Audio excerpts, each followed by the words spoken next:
it from Tom's. They just happen to all find each other, because that's the great thing about the internet, is you can find all the people who have the same hobbies and weird quirks that you didn't know existed before the internet. And that there was that many people. And then your brand, you as the brand, can leverage that. You can leverage that and say, I'm going to gift you something you didn't even know you wanted us to do. And they're thinking, oh my goodness, they came out with a My Little Pony, but nobody asked them. Nobody asked them to, and it sold out. So listening as the brand god you are, to your social media, to your community. When people say, why should I have an online community? I'm a financial advisor, this and that. This is why, because it is a free focus group. It's a free focus group. No one has to, they voluntarily come into it. So of course it's biased because it's your most loyal customers, but hey, it's your most loyal customers. So sell to them, and they're going to be even bigger brand evangelists.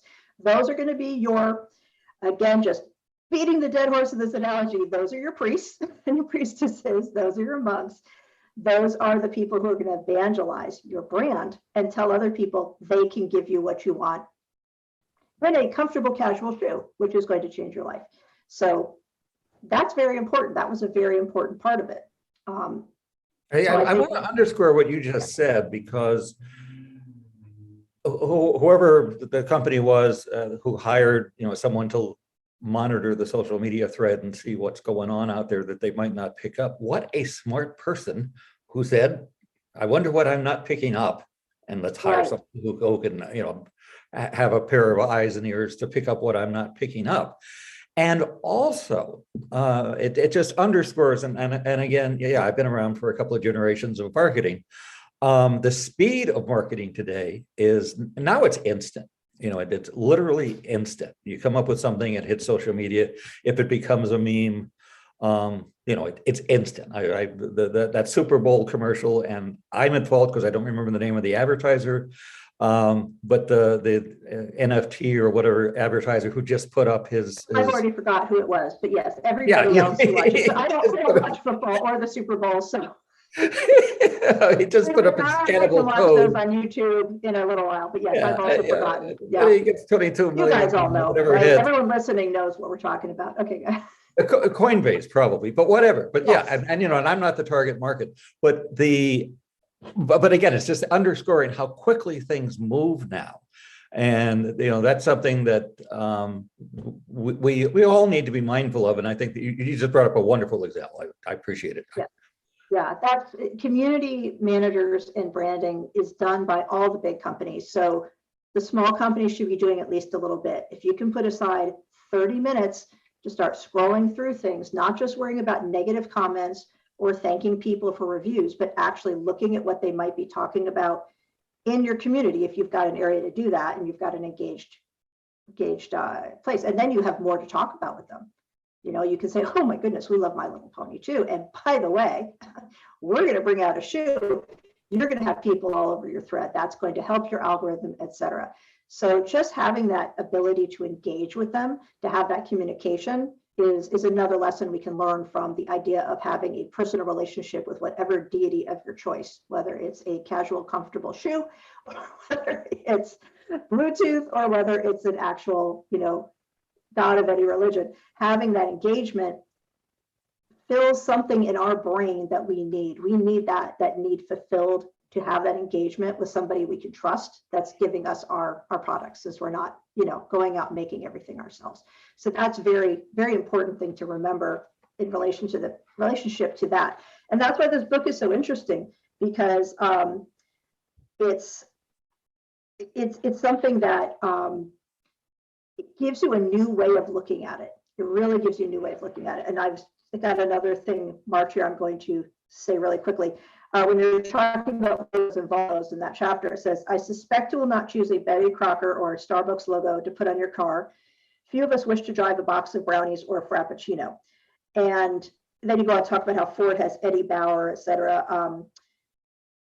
Jeep has one too, I think, and I've forgotten if they still do it, but a lot of them have these custom ones, or they have a celebrity come in and do it. And maybe we wouldn't put a Starbucks sticker on, but a lot of people have Starbucks type parody logos of whatever their hobby is on their cars. And a lot of people have that Apple sticker that they send you with every single product on their car, on their laptop, because it says, I belong to the tribe. I mean, Apple has some very, very loyal people. And please don't stop listening when I tell you I use Android. But Apple has that evangelistic quality that people feel so strongly that they'll put it on their car, their laptop, their water bottle every time they get a product and get that sticker, which I don't think has changed in a decade. It's just a little white apple with a bite out of it. So if you've got one of those on your car or something else, drop a comment after this podcast and tell me. And if you've got a Starbucks logo on your car, drop that. So I think that was a really interesting thing because, yeah, we don't, we're not going to put a Betty Crocker symbol on there, but we're going to, I bet somebody would drive something that was completely Apple themed. I can think of 2 people in my own Facebook group friends who would right now. If I said, listen, I'm going to give you a compact car, I'm going to give you a Rambler, and I'm going to paint it and decorate it and vinyl wrap it with Apple, Steve Jobs, the whole thing, they'd be all over it. They'd be like, yes, please take my money. So it's interesting that there's some things that we will use and some things we won't because of the way the brand connects with their consumer and makes them feel like they belong to a particular, like the Oldsmobile tribe. You can make every car, Prius to, crappy A to B car, show that you're part of that tribe if you have an Apple sticker. And that's really interesting to me. Very interesting. The market researcher in me is going, I wonder if I could go out and put a bunch of Betty Crocker logos on highly popular cars and then do some consumer surveys and see if it's moved the needle on it. I mean, the Betty Crocker Easy Bake Oven sticker would probably be a huge hit with the baby boomer to Gen X people, and we probably would put it on the car if everybody else was doing it. I bet if you stuck it on a bunch of cars, people wouldn't notice, first of all, at first, in most cases. And, the average car, I'm not saying, stick it on a Cayenne, but if you have these bumper stickers and you put them on things and everyone else sees everyone else is doing it, I wonder if they just leave it. That would be a really interesting psychological, if everybody just heard my dog's tags, he says, no, I don't like that. I'm shaking that idea. That would be a really good experiment, wouldn't it? And we are not telling our listeners to go out and stick your logo stickers on a bunch of cars and see what happens. We're just saying that if you so chose to do so, let Walt and I know so we can start, extrapolating that data. So. We can do it, but we can do a paper on it. That would be. It's gonna be like looking for that little gray fox. No, I think you're. She better not stick that on here. Yeah. I'm known for the stickers I make for my clients and my volunteer gigs, so I could do it. So thank you so much for being here. We've covered a lot of things. I wish we could talk about more, and it's just there's so much to think about here, and I just think that it's a really good idea to read this to just understand even more the human nature of your customer. And it's so I'm hoping that the sound is dampening my dog's voice.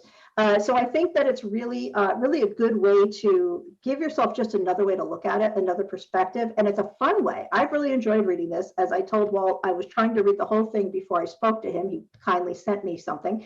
He sent me a copy, and my husband was looking through it too. So I do want to say that we are going to give away a copy of this book when this podcast comes out. I'm going to put a link up on my website, on my LinkedIn, all my social media, in the podcast notes, and you guys can go and sign up to be in the running for a random drawing of getting a copy of this book, Myth, Magic, and Marketing, an Irreverent History of Branding from the Acropolis to the Apple Store. Walt Kuenstler, which is not spelled how it sounds, so I'll look up the title. And it's on Amazon. It's not a really expensive book. And I think that teachers should start putting this in their marketing classes. I really do, because I think this is a lot of fun to read. And I think this would give students some really amazing ideas. And, let's see if we can get this to be the next Who Ate My Cheese book, and everybody gives it to everybody else. What do you think? I would go along with that, but it happens. Yeah. I wrote it. Hopefully it's fun, even if you're not in the business. We all live in a culture where this stuff is so pervasive. A lot of people find it of interest, whether or not they can apply it in their professional life. If you even just like the idea of how you're being sold to, this is an interesting book. This is a really interesting book. Yeah. So I'm going to be putting up the video that I found of Walt, which is why I contacted him about being on this podcast and talk about this book. And we're going to give away a book. So watch for that this week. That's going to go up today, this Monday when the podcast launches. And yeah, thank you so much, Walt. This has been a lot of fun. It's been terrific. I can't wait to like go underline a bunch of stuff and then email you and go, well, what about this? And this. All right. And and then you're going to put out contact information. If anybody has questions or whatever, go to my website, which is waltkuenstler.com. And, send me a question or whatever. I'd be very happy to communicate with anybody.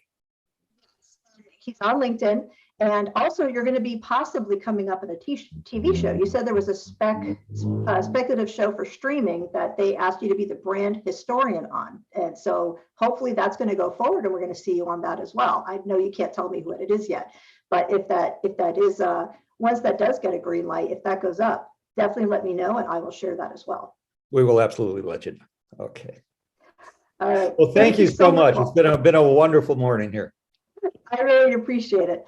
All right, so appreciate you being here with me. Okay, so thank you guys, and go check out the giveaway for the book so you can get this too, or check it out on Amazon. Whew, another great episode, another great conversation. Thanks so much for hanging out with us today. And I hope we brought some value, a smile, and an aha moment to you with this episode.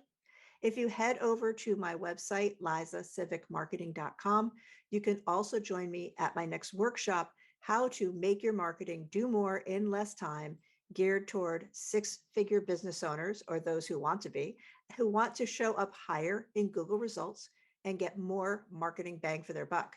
Come find out how, plus tips and tricks on making your marketing more Google friendly in this workshop. You can register at LizaSivekMarketing.com or via our social media links. See you next time. You've been listening to Marketing Myths and Magic, part of the Xvadio Podcast Network. You can catch this podcast as well as the rest of the network at xvadio.com/podcasts, as well as the Apple Podcasts app, Google Podcasts, Spotify, iHeartRadio, Stitcher, Amazon Music, Audible, YouTube, and wherever you find podcasts.